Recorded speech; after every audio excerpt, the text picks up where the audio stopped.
So again, thank you very much. And I'm just going to begin by introducing our moderator who will, and MC who will guide you through the rest of the program. Paul Howard, who's a colleague of mine at the Manhattan Institute, of which the Empire Center is a project. Paul's a senior fellow and director of the Manhattan Institute Center for Medical Progress. And so without any further ado, I'll hand it over to Paul. There it is. Okay.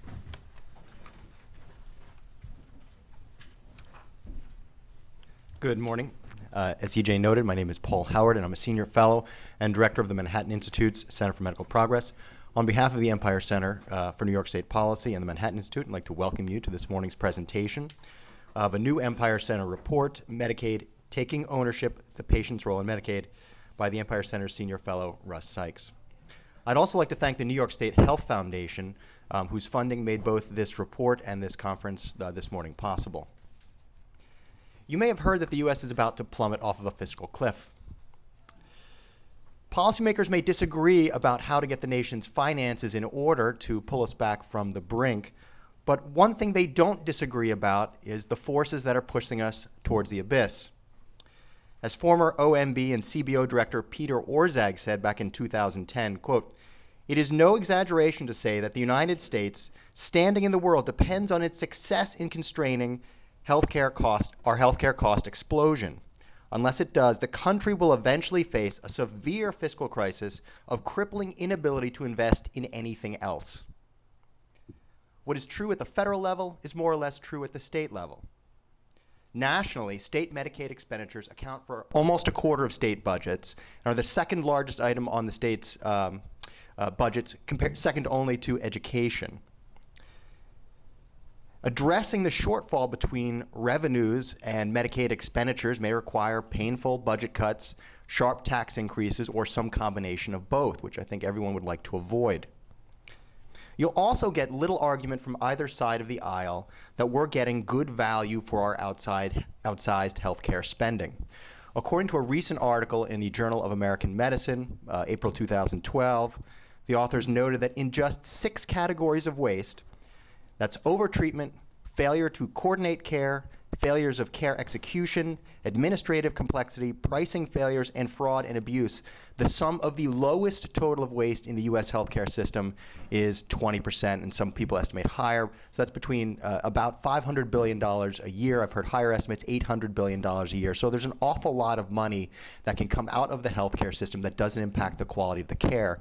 And the question is, how do you do that while keeping a high quality of care, keeping some degree of innovation, of high quality innovation, and then not causing an economic shock to the system by closing hospitals and laying off millions of people?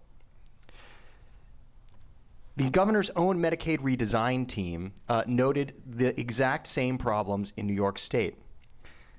They wrote, "New York's Medicaid program, the nation's largest, spends nearly $53 billion to serve about 5 million people, which is at least twice the national average when compared on a per-recipient basis. At best, New York is in the middle of the pack when it comes to healthcare quality.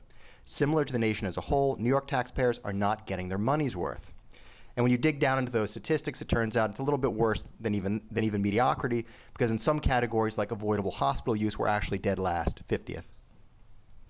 So we're still a long way from creating an affordable, sustainable, high-quality healthcare system, but we're beginning to at least rethink some of our fundamental assumptions about how the healthcare system operates today. And I think one of those critical areas of rethinking is the patient's role in the healthcare system.